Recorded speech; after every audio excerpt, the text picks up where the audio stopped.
వాగ్గేయకారుల గురించి ఆచార్య వారు చెప్పినట్లుగా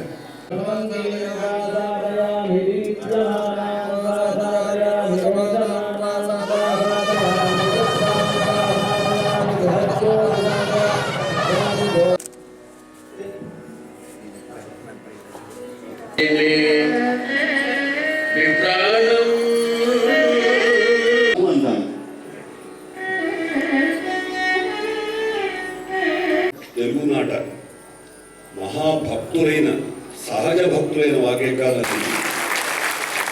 అందుకే మా గురుగారు అన్నమాచార్య రామదాసు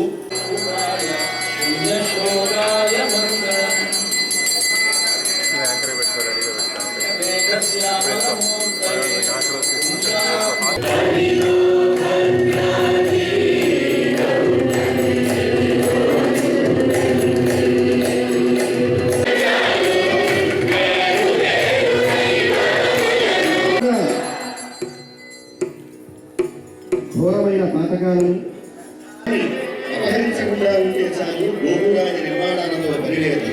ఆకలన్న వాడికి అన్నం పెడితే చాలు.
జై శ్రీరామ్.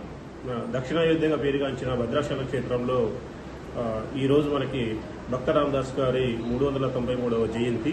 మరి ఈ యొక్క జయంతిని పురస్కరించుకొని మనం ఉదయం 7 గంటల ప్రాంతంలో గిరి ప్రదక్షిణగా గోదావరి నది ఒడ్డుకెళ్ళి అక్కడ తీర్థం తీసుకొని అక్కడి నుంచి తూ రామదాస్ గారి తర్వాత రామదాస్ గారి విగ్రహానికి పూలమాలతో మనం అలంకరించుకొని అక్కడి నుంచి మన టెంపుల్లో ఉన్నటువంటి చిత్రకూట మండపంలో ఇక్కడ వాగ్గేయ కోరోత్సవాలు మన ఈ రోజు నుంచి 23వ తారీఖు నుంచి 27వ తారీఖు వరకు ఇక్కడ మనం ఘనంగా నిర్వహించుకోవడానికి ఇక్కడ ఏర్పాట్లు చేయడం జరిగింది. మరి మనందరికీ తెలిసిందే, అది భక్త రామదాస్ గారు మరి ఇక్కడ మన ఖమ్మం జిల్లాలో నేలకొండపల్లి వాస్తవ్యులు. వారు ఇక్కడ మన భద్రాచలం వచ్చి ఇక్కడ రాముల వారి యొక్క గుడి నిర్మాణాన్ని వారు తహసీల్దార్గా ఉన్నటువంటి కాలంలో ఎన్నో ప్రయాసాలకు వచ్చి ఎవరు కూడా సహకరించినటువంటి సందర్భంలో అక్కడ మనకు ఊరూరా తిరుగుతూ వారు అక్కడ గోల్డ్ కాయిన్స్ ఫండ్స్ అవి కలెక్ట్ చేసి ఈ యొక్క గుడి నిర్మాణాన్ని ఎన్నో విమర్శలు ఎదుర్కొని నిర్మించడం జరిగింది.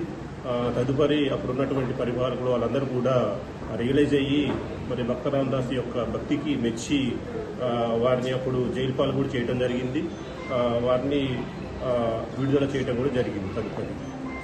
కావున మరి భక్త రామదాస్ గారు మనకి ఇక్కడ ఆలయంలో ఇచ్చినటువంటి సాంప్రదాయాలన్నీ కూడా మనం కొనసాగిస్తూ మరి వారు ఈరోజు వారి జయంతి సందర్భంగా మన వారిని స్మరించుకుంటూ మరి వారు చూపించినటువంటి మన మార్గంలో భక్తి మార్గంలో మనందరం కూడా ప్రవేశించాలని వారు మనకి ఎన్నో కీర్తనలు కూడా మనకి రచించి ఇవ్వడం జరిగింది. అవన్నీ కూడా ఇక్కడ మనం ఈరోజు వాటిని గుర్తు చేసుకుంటూ పాడుకుంటూ మరి వివిధ ప్రాంతాల నుంచి వివిధ రాష్ట్రాల నుంచి వచ్చినటువంటి సంగీత కళాకారులతోని ఈ రోజు నుంచి మనం 27వ తారీఖు వరకు కూడా మన ఈ యొక్క కార్యక్రమాన్ని మనం నిర్వహించుకోవడం జరుగుతుంది. కావున భక్తులందరూ కూడా అధిక సంఖ్యలో పాల్గొని ఈ యొక్క కార్యక్రమాన్ని విజయవంతం చేయవలసినదిగా కోరుతున్నాం. జై శ్రీరామ్.